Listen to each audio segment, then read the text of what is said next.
आनंद मठ। आनंद मठ और ऋषियों की अनमोल धरोहर को संजोएं।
सहनावतु सहनो भुनक्तु सह वीर्यं करवावहै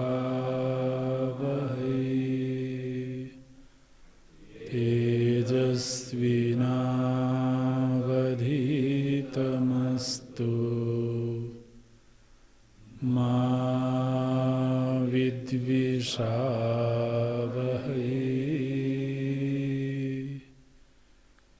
ॐ शान्तिः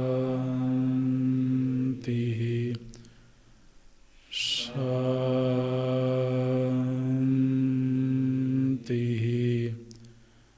शान्तिः।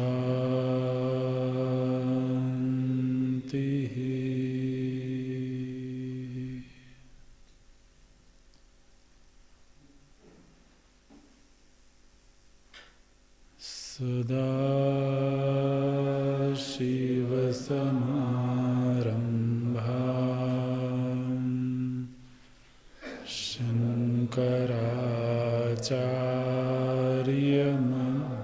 शङ्कराचार्यमध्यमाम्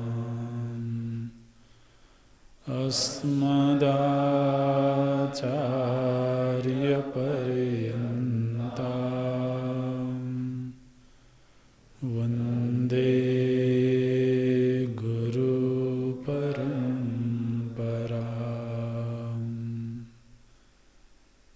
शङ्करं शङ्कराचार्यं केशवं बादरायणम् सूत्रभाष्यकृतौ वन्दे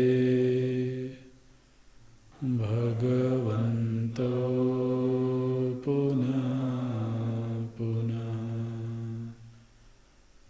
भगवन्तौ पुनः पुनः।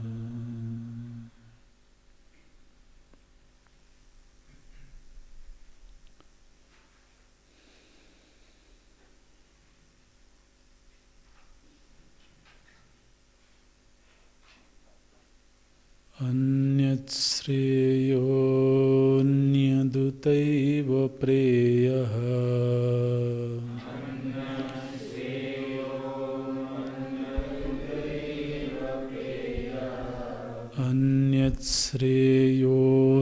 अन्यच्छ्रेयोऽन्यदुतैव प्रेयः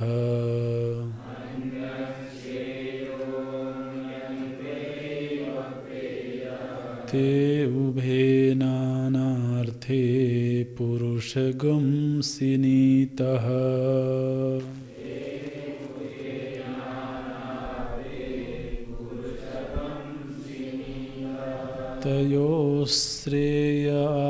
तयोश्रेयाददानस्य साधु भवति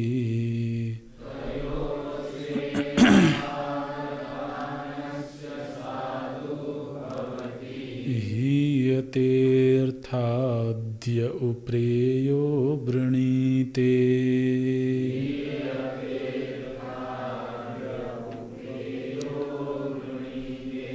श्रेयश्च प्रेयश्च मनुष्यमेतः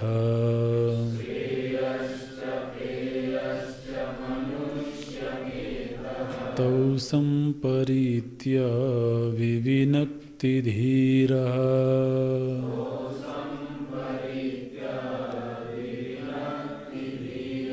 श्रेयो हि धीरोऽभिप्रेयसो वृणीते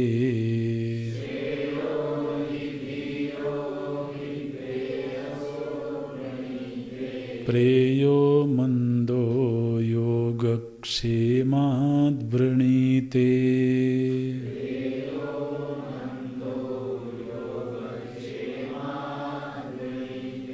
प्रेयो मन्दो योगक्षेमाद्वृणीते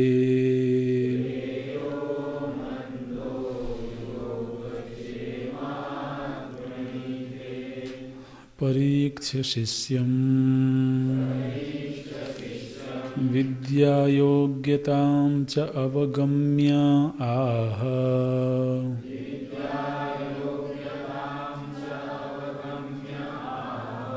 अन्यत् पृथगेव श्रेयः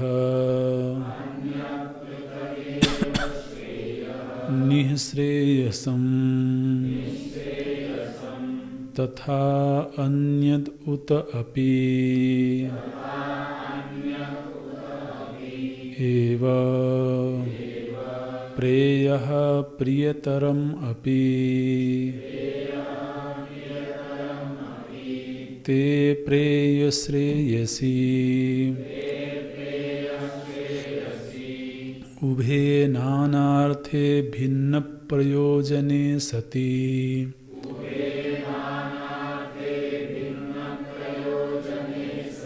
पुरुषम् अधिकृतम् वर्णाश्रमादिविशिष्टं सिनीतः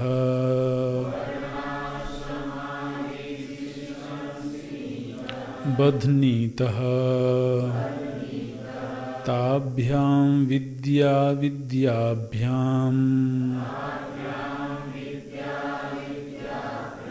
आत्मकर्तव्यतया प्रयुज्यते सर्वः पुरुषः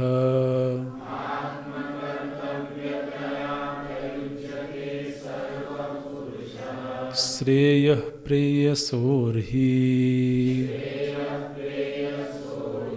अभ्युदय अमृतत्वार्थी पुरुषः प्रवर्तते अतः श्रेयप्रेयः प्रयोजनकर्तव्यतया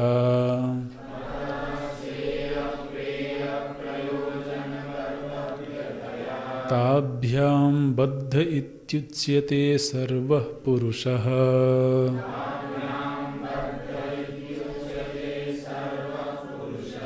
ते यद्यपि एकैकपुरुषसम्बन्धिनी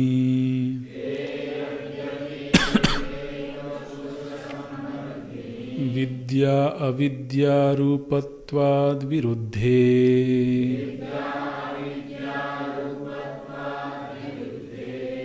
इति अन्यतर अपरित्यागेन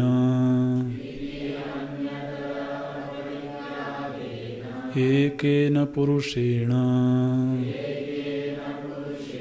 सह अनुष्ठातुम् अशक्यत्वात् तयोः हित्वा अविद्यारूपं प्रेयः श्रेय एव केवलम् आददानः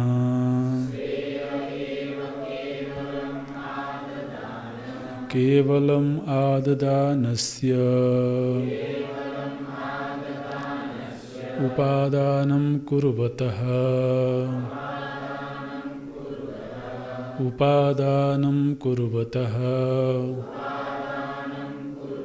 साधु शोभनं शिवं भवति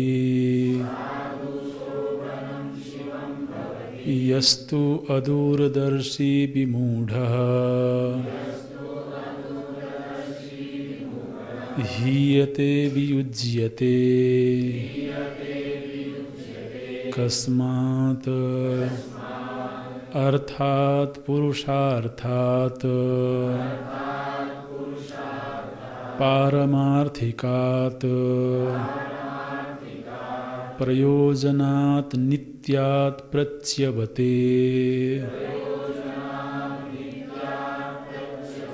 इत्यर्थः।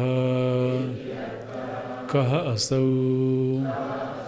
य उ प्रेयो वृणीते उपादत्ते इत्येतत्।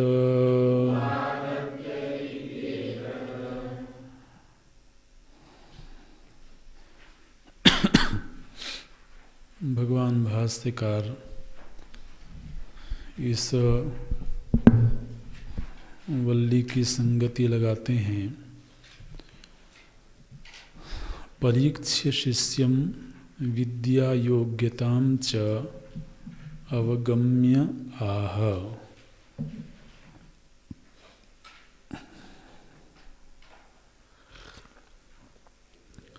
शिष्यं परीक्ष्य, तो जो यमाचार्य हैं, सद्गुरु हैं, उन्होंने अपने शिष्य की परीक्षा की, उसके व्यक्तित्व का परीक्षण किया और यह देखा कि इसमें आत्मविद्या की योग्यता है। शिष्यं परीक्ष्य विद्या योग्यतां च अवगम्य, ऐसा जान करके, ऐसा समझ करके कि नचिकेता में इस विद्या को धारण करने की योग्यता है। तो अभी जो पूर्व का प्रसंग हुआ है उसमें जो यमाचार्य हैं वो तीसरे वरदान के प्रसंग में नचिकेता को विचलित करते हैं। ऐसा लगता है प्रथम दृष्टि से देखने पर कि शायद ये जो आत्मविद्या संबंधी वरदान है ये यमाचार्य नहीं देना चाहते हैं,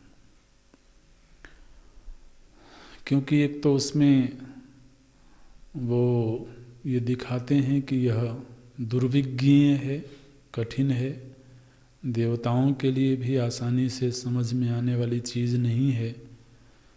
दूसरा, संदिग्ध फलम, इसका जो फल है वह तत्क्षण ही घटित हो जाए ऐसा भी नहीं दिखता है। तो इसलिए आपको ऐसी दुर्विज्ञेय वस्तु की याचना नहीं करनी चाहिए।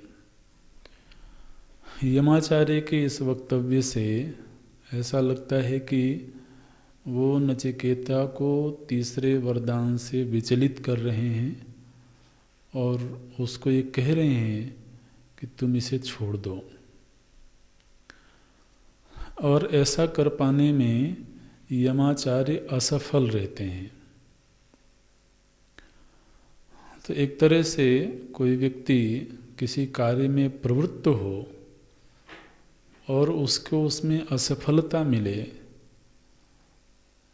तो प्रायः स्थिति ये होती है कि व्यक्ति निराश हो जाता है। तो इतना लंबा प्रस्ताव यमाचार्य ने रखा तो कम से कम 2-3 मंत्रों में इतनी सारी चीज़ों का वर्णन किया उन्होंने। आयु मांग लो, पुत्र पौत्र मांग लो, धन धान्य मांग लो, फिर देवलोक की सारी संपदा। तो एक लंबा वक्त बिताते हैं। उसमें ऐसा लगता है कि जैसे या तो यमाचार्य को तीसरा वरदान देने में कोई रुचि नहीं है और या तो शायद अभी वो नचिकेता को इस लायक नहीं समझते हैं कि उन्हें यह विद्या दी जाए।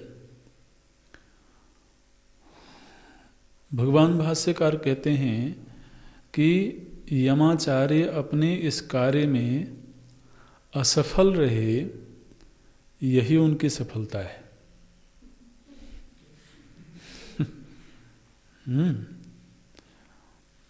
तो अगर कहीं वो जो जिस कार्य में प्रवृत्त थे, तीसरे वरदान से वो विचलित कर देना चाहते थे, अगर ये उसमें सफल हो जाते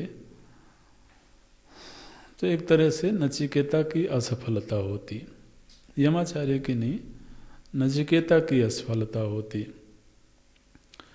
लेकिन जब नचिकेता के इस व्यवहार को देख करके वो अपने इस, माने आप कहना चाहिए कि किए धरे पर पानी फेर दिया। इतनी सारी बातें की गई और नचिकेता में कोई रुचि ही नहीं देखी, तो उनको लगा कि ये शिष्य योग्य है। परीक्षा, ये जो कुछ भी हो रहा था ये केवल परीक्षा हो रही थी। विचलित क्या करना, माने भगवान या शास्त्र या सद्गुरु किसी भी विद्यार्थी को उसके मूल लक्ष्य से विचलित नहीं करते हैं, वो उसके मूल उद्देश्य से भटकाते नहीं हैं। लेकिन संभव है कि तात्कालिक रूप से कोई और कार्य दे दिया, कोई और प्रोजेक्ट दे दिया, तो या तो हमारे अंदर उतनी योग्यता नहीं होती है, तो योग्यता का संवर्धन होवे इसके लिए भी कुछ कार्य दे दिए जाते हैं। तो उन्होंने परीक्षण किया कि अब जैसे पूर्व कक्षा में चर्चा हो रही थी कि किसी आचार्य ने कहा कि जाओ गौ सेवा करो, तो अब आचार्य को ऐसा लगा कि शायद अभी इनमें अभिमान की वो न्यूनता नहीं है जो आत्मविद्या के लिए चाहिए। तो वो प्रसंग याद आ रहा है बार बार, तो बोलने का मन हो रहा है। तो वहाँ प्रश्नोपनिषद में जो शिष्य आए पिप्पलाद ऋषि के पास में, तो वो ब्रह्मनिष्ठ थे। 6 शिष्य आए और वो सभी ब्रह्मनिष्ठ थे, और सद्गुरु के पास में आकर के बोलते हैं कि हमको आत्मविद्या चाहिए, आप कृपा करके हमें आत्मविद्या प्रदान करें। भगवान भाष्यकार उसकी व्याख्या करते हैं, बोले अपर ब्रह्मनिष्ठा, क्योंकि अगर कोई ब्रह्मनिष्ठ है तो पुनः ब्रह्म विद्या की याचना करने क्यों जाएगा। तो बोले कि अपर ब्रह्मनिष्ठा पर ब्रह्म अन्वेष्यमाणा, ऐसे। तो अपर ब्रह्मनिष्ठ माने वो उपासना में निष्ठ हैं, उपासना में सिद्ध हैं, और अब वो आत्मविद्या चाहते हैं। तो कोई व्यक्ति यदि कर्म में सफल होवे और उपासना में भी सफल होवे, तो महाराज उसकी उपलब्धियां बहुत बड़ी हैं, और उन उपलब्धियों का अभिमान भी बढ़ा होगा। तो इसलिए वहाँ पर गुरु कहते हैं कि जाओ वो भी गौ सेवा करो। हमारा समाज में कोई बहुत प्रतिष्ठित महात्मा हों, जिनके की लाखों शिष्य प्रशिष्य हों, और उपासना के बल पर भी ऐसा हो सकता है, सिद्धियां मिल सकती हैं, और फिर वो सद्गुरु के पास जाएं और सद्गुरु बोलें कि जाओ वो भी जरा गौ सेवा करो।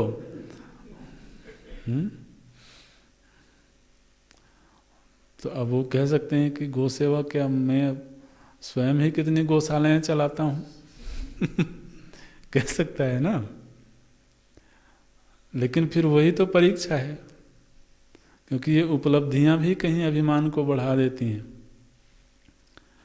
और कई बार वो इस तरह के कार्य में लगा देते हैं, उनको लगता है कि अभी वो योग्यता नहीं है। लेकिन यहाँ ऐसी कोई स्थिति नहीं है।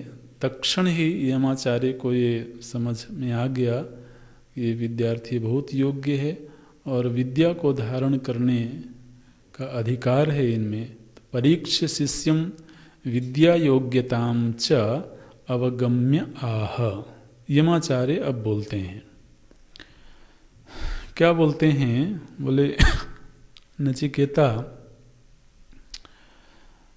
मनुष्य जीवन में मुख्य रूप से दो लक्ष्य होते हैं और दोनों भिन्न भिन्न लक्ष्य होते हैं।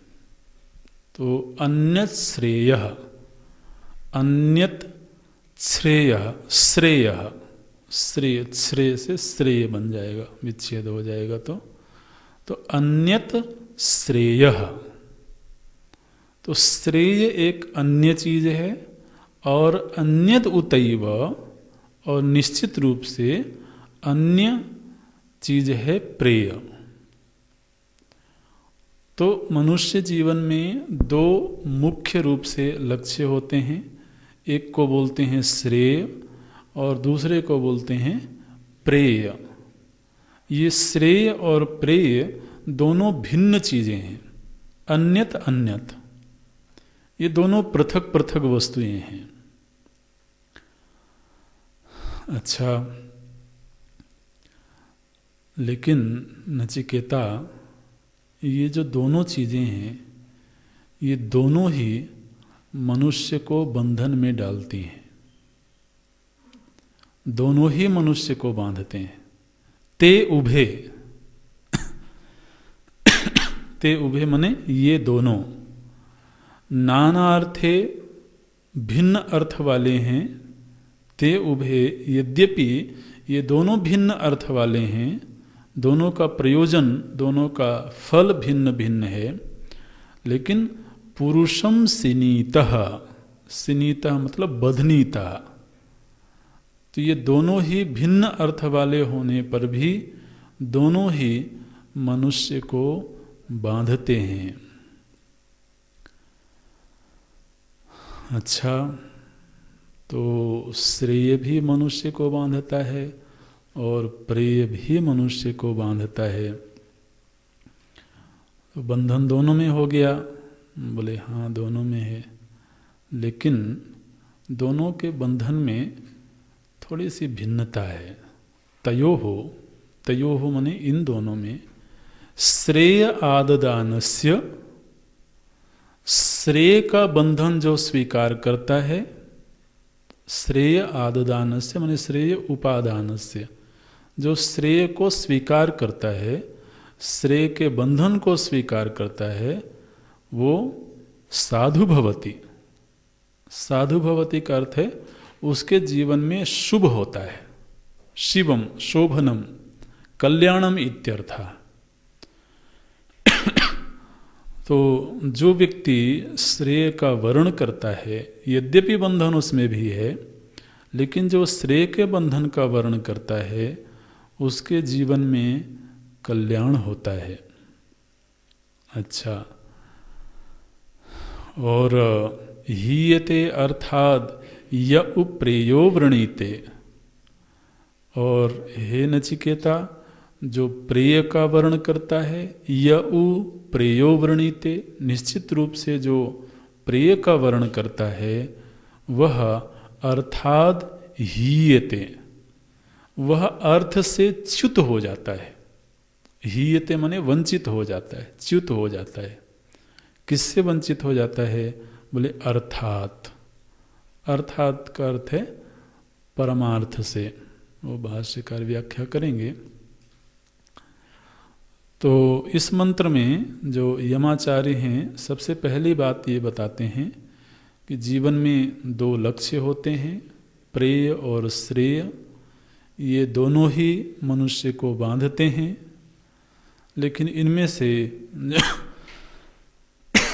जो श्रेय के बंधन में पड़ता है उसके जीवन का कल्याण होता है, और जो प्रिय के बंधन को स्वीकार करता है उसके जीवन में परमार्थ की सिद्धि नहीं होती है। अच्छा, भाष्य देखते हैं। बोलते हैं अन्यत पृथगेव श्रेयः, जो श्रेय है वह पृथक है। श्रेय माने निःश्रेयसम, श्रेय का अर्थ करते हैं निःश्रेयस। तो जो परम कल्याणकारी है उसको निःश्रेयस बोलते हैं। तो अन्यत पृथगेव श्रेयः निःश्रेयसम, तथा अन्यद उत अपि एव प्रेयः, और जो प्रेय है, प्रेय का अर्थ करते हैं प्रियतरम, जो प्रियतर है, जो प्रिय लगने वाली चीज है, तो वह निःश्रेयस से अलग है। तो एक तो निःश्रेयस है और दूसरा प्रिय लगने वाली कुछ चीजें हैं वो अलग हैं। ते प्रेय श्रेयसी उभे, तो ये जो प्रेय और श्रेय हैं ये दोनों ही नानार्थे भिन्न प्रयोजने सति, इन दोनों का ही प्रयोजन भिन्न है। प्रेय का प्रयोजन भिन्न है और श्रेय का प्रयोजन भिन्न है। तो ये दोनों ही भिन्न प्रयोजन वाली होने पर पुरुषम अधिकृतम वर्णाश्रमादि विशिष्टम सिनीतः बधनीतः, तो पुरुष को अधिकारी बना करके, माने प्रेय का अधिकारी अलग है, श्रेय का अधिकारी अलग है, तो उसके वर्णाश्रमादि के अनुसार भेद करके तो ये दोनों ही सिनीतः बधनीतः, दोनों ही बंधन में डालते हैं। बंधन में डालते हैं माने क्या, तो बोलते हैं ताभ्याम विद्या विद्याभ्याम आत्मकर्तव्यतया प्रयुज्यते। तो एक तो अविद्या से संबंधित है, दूसरी विद्या से संबंधित है।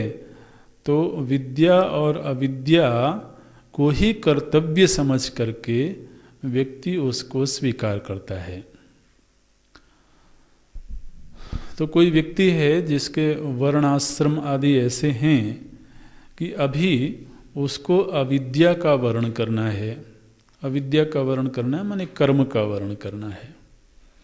तो अभी हमारे जो वर्णाश्रम हैं, हम जिस पहचान के अनुसार जी रहे हैं, अगर हमको लगता है कि अभी हमें कर्म का वर्ण करना चाहिए, तो कर्म ही हमारे लिए कर्तव्य के रूप में सामने होता है।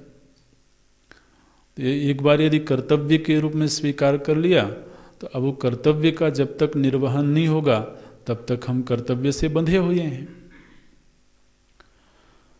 दूसरा, किसी की योग्यता ऐसी है, मान लो कि उसने ब्रह्मचर्य आश्रम, गृहस्थ आश्रम का परित्याग करके संन्यास आश्रम का वर्ण कर लिया, तो अब उसके लिए कोई कर्म संबंधी कर्तव्य नहीं रह गए, लेकिन फिर विद्या कर्तव्य के रूप में आती है।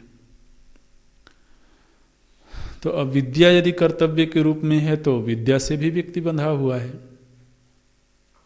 तो इसलिए जो जिस भी वर्ण और आश्रम में है उसके अनुसार या तो वह अविद्या का चयन करेगा या विद्या का चयन करेगा, और चयन करने की भी स्वतंत्रता उसके पास नहीं है असल में, तो उसे करना होता है। तो लेकिन फिर वो दोनों ही उसको कर्तव्य के रूप में अपनाने पड़ते हैं, और वो कर्तव्य ही उसको बांध लेते हैं जब तक कि पूरे न हो जाएं। तो विद्या अविद्याभ्याम आत्मकर्तव्यतया, देखिए हमने कहा कि देखो ये मेरा कर्तव्य है, आत्मकर्तव्यतया। तो अब सन्यासी हैं तो कहेंगे कि देखो शास्त्र पढ़ना, वेदांत पढ़ना, उपनिषद पढ़ना ये मेरा कर्तव्य है। तो कर्तव्य आत्मस्वीकृत है, हमने ही स्वीकार किया है उसको। लेकिन फिर एक बार स्वीकार कर लेने के बाद महाराज फिर वह जो कर्तव्य है वो हमें जैसा कहेगा वैसा ही हमें करना होगा।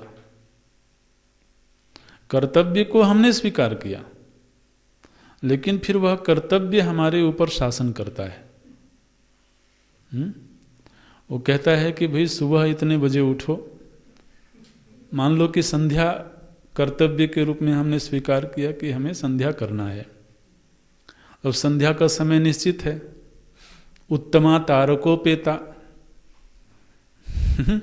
तो शास्त्र में कहा गया जो संध्या का उत्तम काल है वो है जबकि आसमान में तारे रहें। उत्तमा तारकोपेता ऐसे बोलते हैं। तो अब वो हमने कर्तव्य के रूप में स्वीकार किया। अब वो कर्तव्य कहता है कि तुम इतने बजे उठो, इतने बजे स्नान आदि करके तैयार हो जाओ, फिर इतने बजे संध्या करो। अब हम उसके वश में हैं। तो इस तरह से जो भी कर्तव्य हमने स्वीकार किया है, तो वो कर्तव्य फिर महाराज हमको तो बांध लेता है। हालांकि उसका बांध लेना हमारे हित में है, लेकिन फिर बांधता तो वही है। अच्छा, यहाँ पर श्रुति माता एक ये संकेत करती हैं धीरे से कि जो प्रेय का आकांक्षी है वो तो बंधन में होता ही है, बंधन में जाता ही है, लेकिन जो श्रेय का आकांक्षी है उसे भी बंधन स्वीकार करना पड़ता है। माने श्रेय का आकांक्षी का सीधा अर्थ है मोक्ष। अभी इन दोनों ही शब्दों पर हम चर्चा करेंगे। लेकिन मानो कि किसी ने मोक्ष को अपने कर्तव्य के रूप में स्वीकार किया कि अब हमने गृहस्थादि का त्याग कर दिया है, अपने वर्णाश्रम संबंधी कर्तव्यों का त्याग कर दिया है, तो हम संन्यास का जीवन जिएंगे। ठीक है, तो संन्यास का जीवन जिएंगे लेकिन किसी बंधन में नहीं रहेंगे। तो क्या करेंगे? बोले एकांत में कहीं जाके रहेंगे। अच्छा, तो कहीं एकांत में जाएंगे, कोई एक छोटी सी कुटिया बनाएंगे। छोटी सी कुटिया बनाएंगे। अभी छोटी का कोई मापदंड नहीं है, आप ये मत पूछना कि छोटी माने क्या होता है। बस सभी का छोटी का पैमाना अपना अपना है। तो छोटी सी कुटिया बनाएंगे। अच्छा, फिर भाई कुटिया केवल घास पत्ते की बने और तेज हवा चले तो उड़ गई, या बारिश तेज आ जाए तो जरा थोड़ी कम से कम पत्थर मिट्टी आदि की तो बने। फिर बोलते हैं नीचे फर्श जो है ये कच्ची है, ये कीड़े आ जाते हैं और पता नहीं क्या क्या, इसको जरा पक्का करवा देना चाहिए। इसको पक्का करवा लेते हैं। फिर बोले कि नहीं, बिजली के बिना तो कैसे काम चलेगा, वो रात में पढ़ना होता है, बिजली तो चाहिए। तो चलो भाई, बिजली का कनेक्शन भी मिल गया। बिजली फ्री में तो मिलेगी नहीं, तो उसका बिल भी चुकता करना होगा। फिर पानी लेने बहुत दूर जाना पड़ता है, और जरा पानी की भी व्यवस्था कर लेते हैं। तो पानी का नल लग गया। फिर ऐसे धीरे धीरे करके, कुटिया छोटी सी ही है। तो आदमी कभी कभी ऐसा ख्याल पालता है कि फिर हम बिल्कुल सन्यासी जीवन जीते हुए एकांत में रहेंगे, अकेले रहेंगे, किसी से कोई मतलब नहीं होगा, अपना केवल ध्यान करेंगे, केवल शास्त्र पढ़ेंगे। लेकिन वो धीरे धीरे महाराज ऐसे विस्तार होता है। मैंने शास्त्र ये कह रहा है कि यदि हमने श्रेय को भी स्वीकार किया है तो हमें किसी बंधन को स्वीकार करना होगा। ये ख्याल छोड़ देना चाहिए कि हम मनुष्य जीवन जीते हुए, वेश चाहे कोई भी हो, लेकिन हम किसी प्रकार का बंधन नहीं स्वीकार करेंगे, ये संभव नहीं दिखाई देता है। अब केवल देखने की बात यह है कि कौन सा बंधन हमें निर्बंध की ओर ले जाता है, माने बंधनों से मुक्ति की ओर ले जाता है, और कौन सा बंधन हमें और गहरे बंधन में ले जाता है। एक बंधन है जो कृति महाउदधौ पतन कारणम, वो भी एक बंधन है, कर्म का बंधन है, जो और महाउदधि में ले जाता है।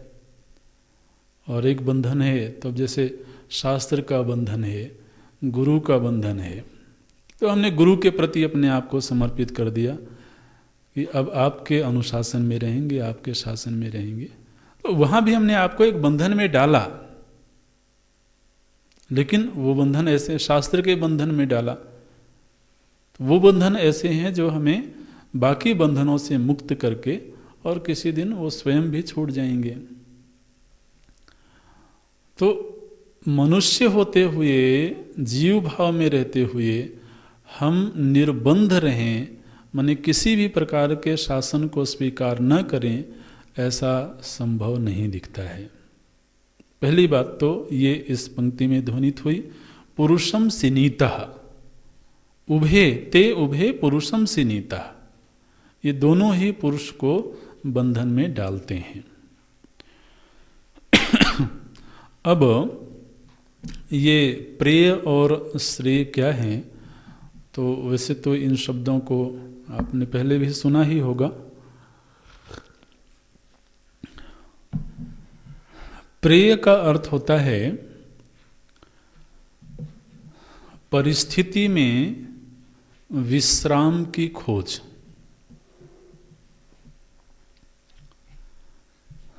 परिस्थिति में विश्राम की खोज, इसको बोलते हैं प्रेय। परिस्थिति में विश्राम की खोज माने क्या? तो परिस्थिति माने क्या होता है? हमारे आसपास का परिवेश जो हमें प्रभावित करता है और जिसे हम प्रभावित करते हैं, दोनों चीजें। हमारे आसपास का वो परिवेश, वो दायरा जिसमें एक देश है, एक काल है, कुछ वस्तुएं हैं, कुछ लोग हैं, ये सब हमारी परिस्थिति के अंतर्गत आएंगे। देश, काल, द्रव्य और व्यक्ति।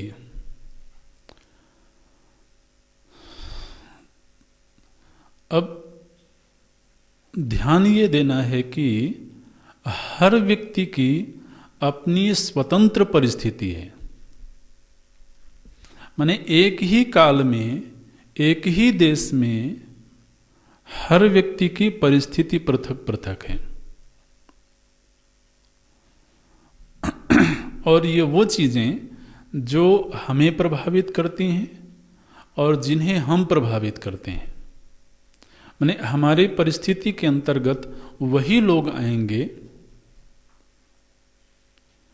जो लोग हमें प्रभावित करते हैं।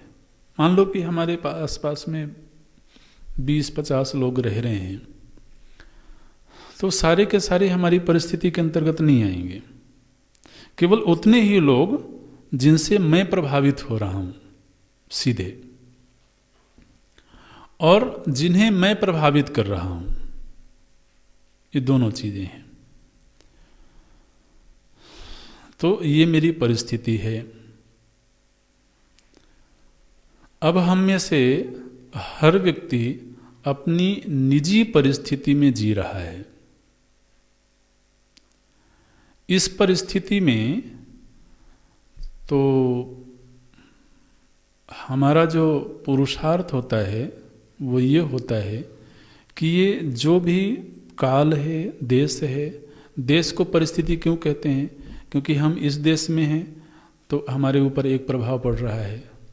हम दूसरी जगह चले गए, जैसे अभी मान लीजिए कि हम यहाँ पर हैं तो वातावरण में ठंडक है, उतनी गर्मी नहीं है, तो हमारे ऊपर एक प्रभाव है। या अगर मैदानी इलाकों में चले जाएं तो वहाँ की एक दूसरा वातावरण है, उसका अलग प्रभाव है। तो अब यहाँ का जो वातावरण है वो हमें जिस तरह से प्रभावित कर रहा है उसके अनुकूल हमें रहन सहन की व्यवस्था करनी है। अब जैसे हमको यहाँ शॉल चाहिए, स्वेटर चाहिए, अब मैदानी इलाकों में तो लोग पंखा चलाने लगे होंगे, एसी चलने लगे होंगे। तो माने एक देश है जो मुझे प्रभावित कर रहा है, एक काल है जो मुझे प्रभावित कर रहा है। अभी जो देश, काल, वस्तु और लोग हैं ये मेरे अनुकूल रहें। मांग क्या है हमारी? कि ये परिस्थिति मेरे अनुकूल रहे। अच्छा, जब हमें कहते हैं कि ये परिस्थिति मेरे अनुकूल रहे, इसका क्या मतलब है? अनुकूल रहे माने क्या?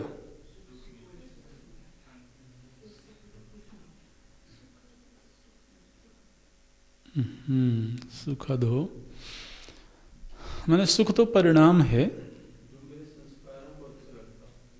हाँ, जो हमारे संस्कार हैं, जो हमारी वासनाएं हैं, उनके किनारे पर, कूल माने किनारा, हमने पहले बताया था। तो कूल, जैसे नदी के दो कूल होते हैं, किनारे होते हैं। तो जिस तट पर मैं खड़ा हूँ, माने मेरी जो चित्तवृत्ति है, मेरा जो मनोभाव है, वो जिस तरह के संस्कारों को लेकर के जी रहा है, उन संस्कारों के ही अनुसार बाहर की परिस्थिति है। माने देखिए, हमारा जो मनोविज्ञान है वो ऐसा विचित्र है कि हमें जो व्यक्ति प्रभावित कर रहा है, उस व्यक्ति को हम अपने बनाए हुए फ्रेम में देखना चाहते हैं। हमारे चित्त में एक फ्रेम बना हुआ है, ठीक है ना, कि ऐसे होना चाहिए। वो हमारे अपने संस्कारों ने एक फ्रेम बनाया, और जो हमें सीधे प्रभावित कर रहा है, तो हम उसको उस फ्रेम में देखना चाहते हैं। अब मान लो कि हमारा जो बनाया हुआ फ्रेम है, उनका चेहरा उससे बड़ा है,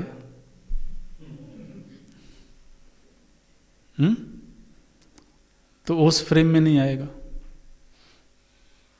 और मान लो छोटा है, तो भी फ्रेम में नहीं आएगा, वो फ्रेम से बाहर निकल जाएगा। तो हमारे अपने संस्कारों के अनुसार हमने एक फ्रेम बनाया, और जो जो लोग हमें प्रभावित करते हैं, उन सभी को हम उस फ्रेम में ढाल करके तब देखना चाहते हैं। और जो जो उस फ्रेम में ढल जाता है, वो हमें अनुकूल मालूम पड़ता है, और जो उस फ्रेम में नहीं ढला,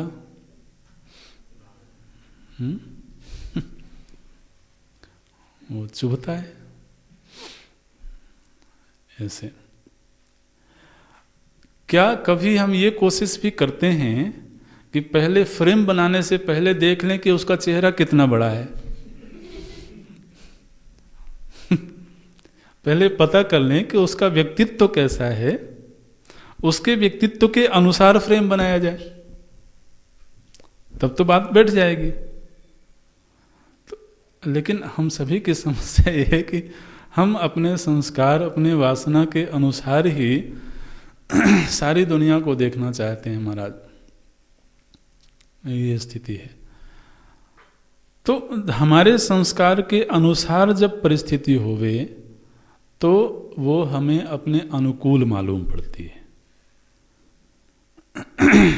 अब ये जो अनुकूलता है, इसके तीन धरातल हैं। एक शारीरिक धरातल है, एक भावनात्मक धरातल है, और एक बौद्धिक धरातल है। तो कोई परिस्थिति शारीरिक धरातल पर हमारे अनुकूल होवे, वह परिस्थिति भावनात्मक धरातल पर हमारे अनुकूल होवे, और बौद्धिक धरातल पर अनुकूल होवे। शारीरिक धरातल पर माने कि एक तो हमारा स्वयं का शरीर भी एक परिस्थिति है। परिस्थिति के दायरे में केवल शरीर से बाहर की वस्तु नहीं, बल्कि शरीर इटसेल्फ भी एक परिस्थिति है, क्योंकि वो शरीर सुख का जनक भी है और दुख का जनक भी है। तो परिस्थिति की प्रथम जो शुरुआत है वो हमारे अपने शरीर से ही होती है। तो हमारी पहली मांग ये है कि हमारा जो शरीर है वो स्वस्थ होवे, स्वस्थ रहे, और फिर हमारे आसपास जो चीज़ें हैं वो हमारे शरीर के लिए सुखद होवें, कंफर्टेबल होवें। तो आप देखिए हमारी जो पसंद नापसंद है, वो चाहे खान पान को लेकर के हो, चाहे वस्त्र आदि को लेकर के हो। महाराज, अपना बिस्तर भी अपनी परिस्थिति है। तकिया अपने अनुकूल है तो नींद आ गई, और यदि नहीं मिली तो आप इधर से उधर करते रहो, वो बात बनती नहीं। ऐसे तो शरीर को सुख देने वाली चीजें, खान पान में तो कोई चीज हमारे पसंद की है, कोई चीज पसंद की नहीं है। यहाँ तक कि महाराज कमरे के जो पर्दे होते हैं ना, उनमें भी अनुकूलता प्रतिकूलता होती है। ये जो रंग है बहुत ज़्यादा तो आंखों को चुभता है, इसको निकालो। और किसी किसी को तो महाराज वही बहुत प्रिय है।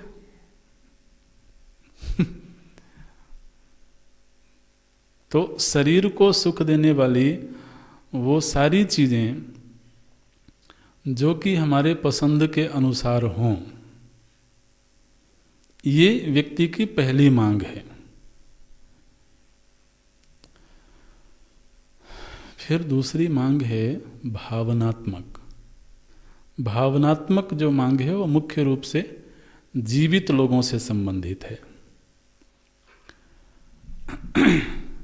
जो जड़ वस्तुएं हैं वो तो शरीर भावना के आधार पर भी थोड़ा सुख देती हैं, लेकिन शरीर के धरातल पर ज़्यादा उनकी अनुकूलता प्रतिकूलता होती है।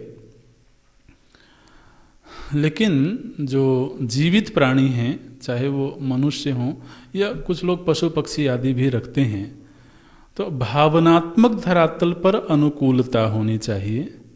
भावनात्मक धरातल पर अनुकूलता होनी चाहिए माने क्या? भावनात्मक धरातल पर अनुकूलता का मतलब होता है कि मेरे आसपास जो लोग हैं, इसमें भी दो तीन बातें हैं। मेरे आसपास जो लोग हैं वो मुझ पर भरोसा करें, पहली बात। विश्वसनीयता, हम किसी के विश्वास पात्र होवें। महाराज कई बार ऐसा होता है कि आदमी के पास में बहुत सुख सुविधाएं हैं, शारीरिक धरातल पर सुख देने वाली बहुत सारी चीजें हैं, लेकिन उसकी विश्वसनीयता नहीं है। व्यक्तित्व है वो कुछ ऐसा है कि लोग उस पर भरोसा नहीं करते हैं। तो बाहर की हजार सुखद चीजें होने के बावजूद वो व्यक्ति दुखी होता है। बताओ, मुझ पे कोई भरोसा नहीं करता। तो विश्वसनीयता, ये हमारे अनुकूलता के दायरे में आती हैं चीजें ये। और कोई ये कह नहीं सकता है कि मैं किसी को प्रभावित नहीं करता, कोई मुझे प्रभावित नहीं करता, ऐसा हो ही नहीं सकता है। यहां तक कि आपको क्या बतावें, जो व्यक्ति साधु जीवन में होता है और वो भिक्षा लेने जाता है, तो किसी अनजाने घर में भी भिक्षा लेने गया अगर, तो उसका जो भिक्षा मांगने का ढंग है वो भी घर वाले के भाव को प्रभावित करता है। दोनों अनजान हैं, एक दूसरे को नहीं जानते हैं, लेकिन जिस तरीके से उसने भिक्षा मांगा, वो भिक्षा देने वाले के चित्त में अच्छे भाव भी पैदा कर सकता है और उसके अंदर इरिटेशन भी पैदा कर सकता है। तो भिक्षा मांगने का उसका ढंग ऐसा है कि घर वाले को बड़ा अच्छा लगा, बड़ा आनंद आया कि संत पुरुष आए हैं। तो फिर केवल साधारण दाल चावल दे के नहीं वापस कर देगा, वो घर में ले जाएगा, बिठाएगा, स्वागत करेगा, संस्कारी होगा तो चरण धुलेगा। तो अनजान व्यक्ति को भी हम प्रभावित करते हैं अपने व्यवहार से। तो हर व्यक्ति जिस परिस्थिति में है वो चाहता है कि मेरी विश्वसनीयता होवे। दूसरी चीज है कि लोगों की नजर में मैं प्रेमास्पद रहूं।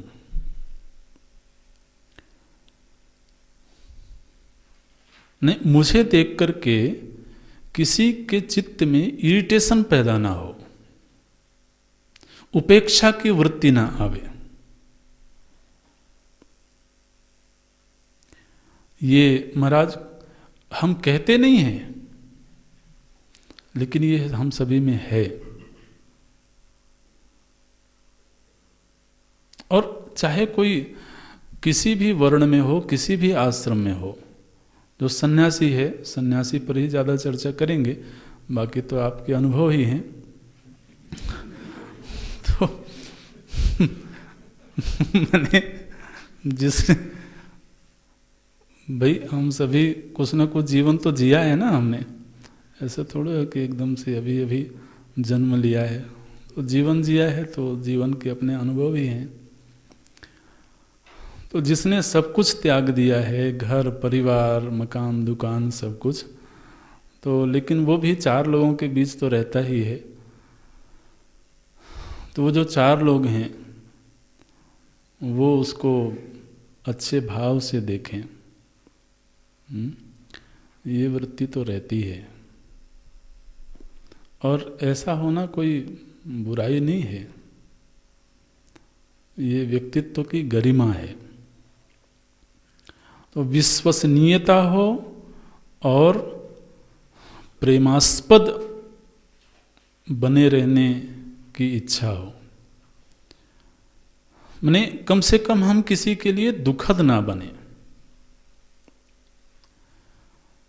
तो अब यदि तो हमारे आसपास जो लोग हैं वो हम पर भरोसा भी करते हैं और हमें स्नेह की दृष्टि से देखते हैं, आसक्ति होना अलग चीज़ है, वो दूसरी चीज़ हो गई। लेकिन हमारे सामने कोई पड़ा तो किस तरीके से उसने हमें प्रभावित किया, हमने उसे प्रभावित किया। तो अगर हमारे अंदर विनम्रता है, विनम्रता से हमने हरिओम बोल दिया, उनको अभिवादन किया, तो उससे भी हमने कुछ दिया या कुछ लिया। तो ये तो हमारी मांग है, और जो हमारी मांग है वही सामने वाले की भी मांग है। ये पक्का ध्यान में रखना है कि मैं तो सभी के लिए प्रेमास्पद रहूं, लेकिन मुझे किसी से कुछ लेना देना नहीं है।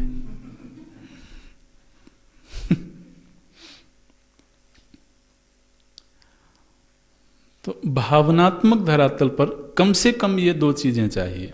इसमें और भी इसका विस्तार हो सकता है, लेकिन अभी तो इतना ध्यान मेरा। अच्छा, अब देखिए, कोई हमें परिस्थिति जो है वो सुखद है, जो आसपास लोग हैं वो अच्छे लोग हैं, माने हम अच्छे हैं इसलिए लोग अच्छे हैं, मुख्य बात ये है।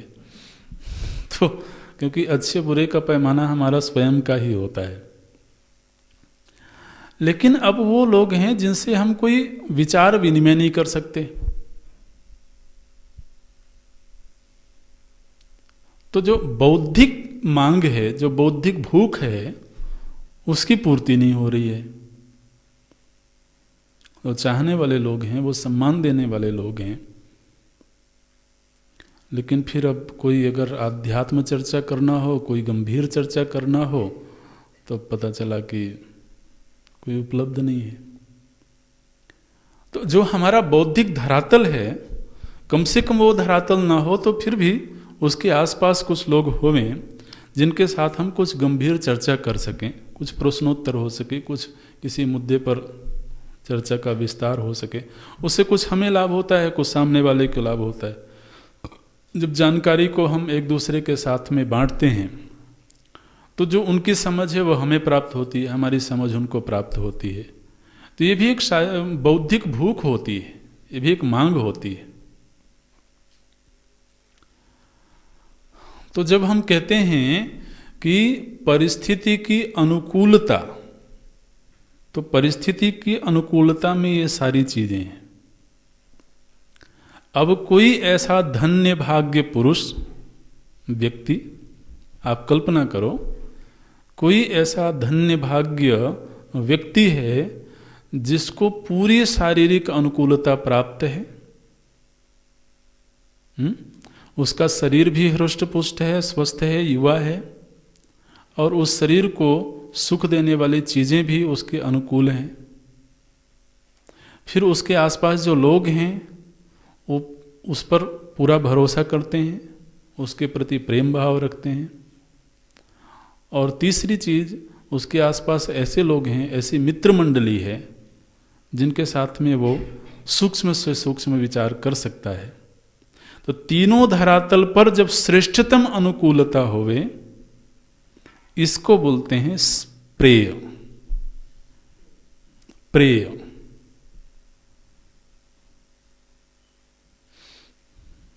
ये तो ऐसा जब कहीं जीवन में सिद्ध होवे तो परिस्थिति में विश्राम व्यक्ति को मिलता है। नहीं मिलता है ऐसा नहीं कहना, मिलता है। आखिर आप देखिए कि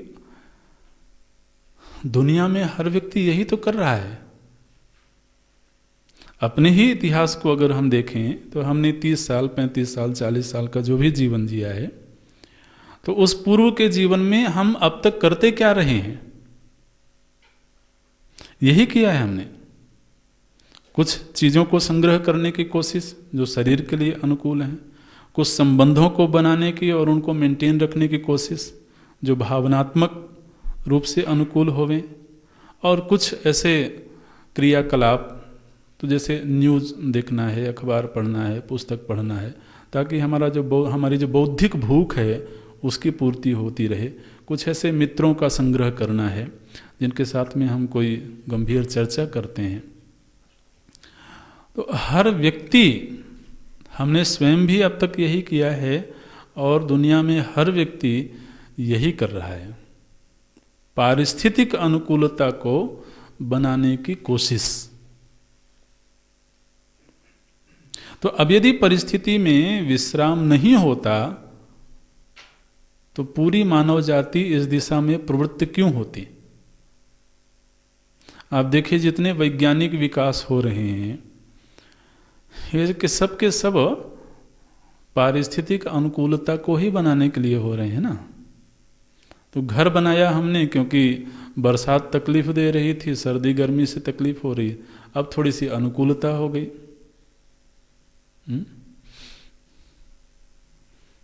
अब ये कूलर शब्द कैसे बना है ये पता नहीं, कूल करने के अर्थ में बना है।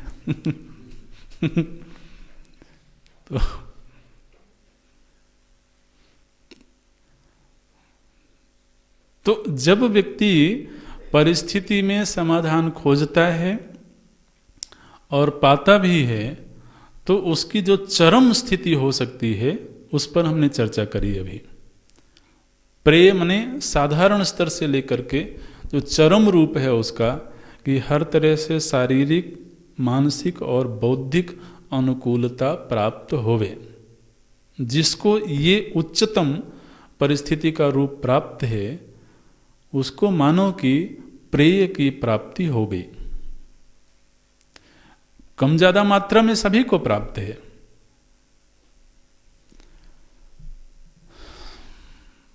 यहां तक प्रेय की गति है। मुख से बार बार श्रेय निकलता है। अच्छा ही है। अब श्रेय क्या है? मानो कि किसी व्यक्ति ने इस धरातल को प्राप्त कर लिया, मानो कि, यानी कल्पना तो कर ही सकते हैं ना। तो किसी ने पारिस्थितिक अनुकूलता को पूरी तरह से प्राप्त कर लिया, तो महाराज प्राप्त कर लेना और जो अगला कदम होता है उसको बनाए रखना, अब ये बहुत मुश्किल काम है, बहुत मुश्किल है भैया।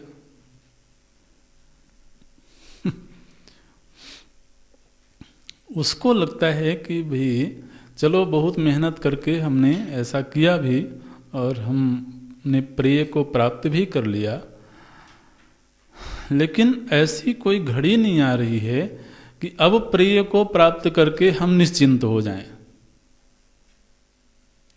तो प्रिय की प्राप्ति तो हो गई, लेकिन चिंता मुक्त नहीं हुए, क्योंकि अब उसको बनाए रखना है। अब एक व्यक्ति हमारे अनुकूल है, कब वो तट बदल दे महाराज, कोई भरोसा नहीं।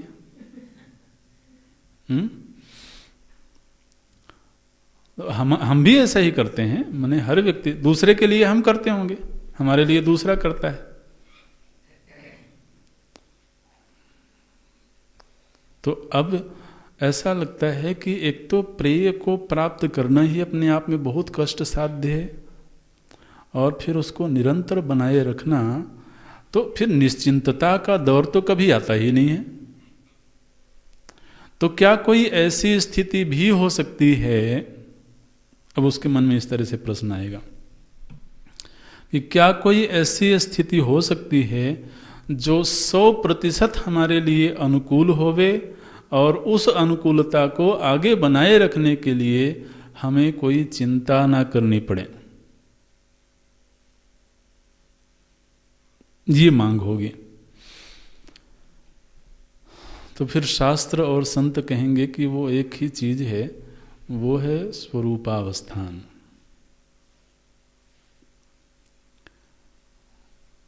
तो जहां पर व्यक्ति को स्वरूपावस्थान में विश्राम की खोज होने लगे, उसको बोलते हैं श्रेय।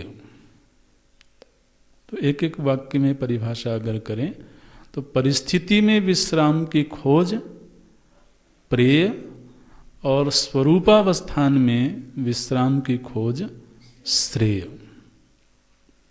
ये तो मुख्य परिभाषा बनी। अच्छा, श्रुति ने क्या कहा कि ये दोनों ही पृथक पृथक चीजें हैं, एक पुरुष के द्वारा भी अनुष्ठित हो सकती हैं। एक पुरुष एक ही जीवन में इन दोनों को प्राप्त करने का प्रयत्न कर सकता है, और करते भी हैं। माने कोई जो श्रेयार्थी है वो ये नहीं चाहता है कि परिस्थिति मेरे प्रतिकूल रहे तब भी कोई बात नहीं है।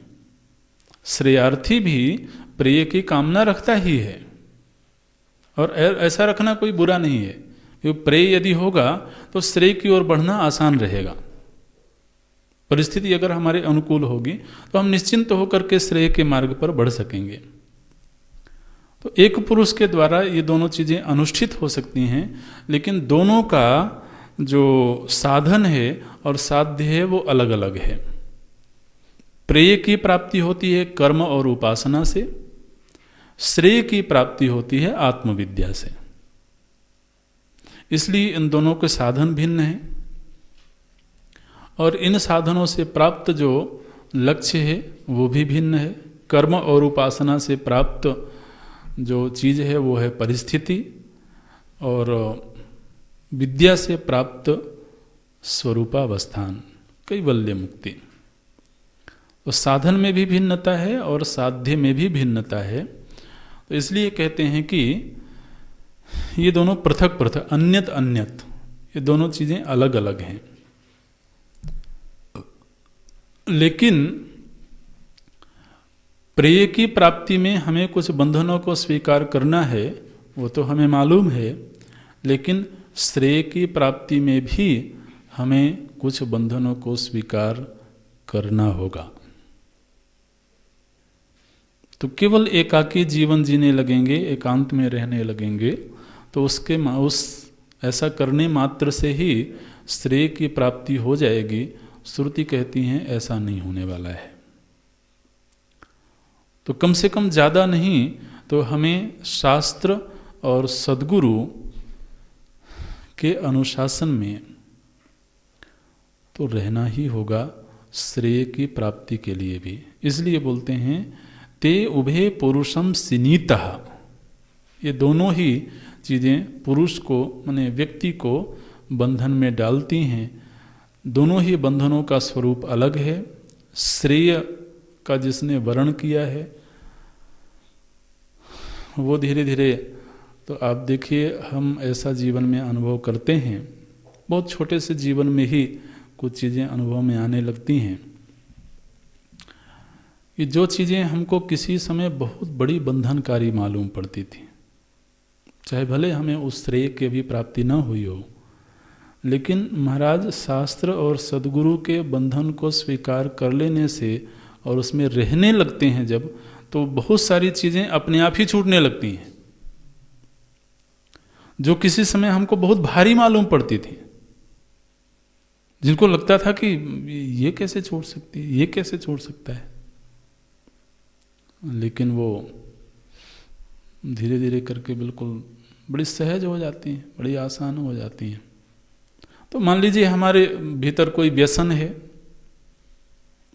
और व्यसन छोड़ना मुश्किल है, लेकिन अब हमने अगर गुरुकुल के शासन को स्वीकार किया तो धीरे धीरे करके वो व्यसन महाराज ऐसे छूट गया, पता ही नहीं लगा कब छूट गया। ऐसे तो एक बंधन ऐसा है जो कई बंधनों को तोड़ देता है। तो इसलिए बोलते हैं कि श्रेय आददानुस्य, जो श्रेय के बंधन को स्वीकार करता है, साधु भवति शिवम भवति, भगवान भाष्यकार ऐसे बोलते हैं। वो देखिए अगली पंक्ति है भाष्य की, श्रेय प्रेयसोर ही अभ्युदय अमृतत्वार्थी पुरुषः प्रवर्तते। तो जो श्रेय को स्वीकार करता है वो कौन है? जो अभ्युदय चाहता है। अभ्युदय को चाहने वाला प्रिय के बंधन को स्वीकार करता है और अमृत को चाहने वाला श्रेय के बंधन को स्वीकार करता है। तो हम प्रेय के बंधन को स्वीकार करें, ये तभी होता है जब हम अभ्युदय चाहते हैं। अभ्युदय माने वही जो अभी व्याख्या कर रहे थे, परिस्थिति में निरंतर अनुकूलता का विस्तार होना, उसको अभ्युदय बोलते हैं। और जो अमृतत्वार्थी है, अमृत तत्व को चाहने वाला है, वह श्रेय के बंधन को स्वीकार करता है।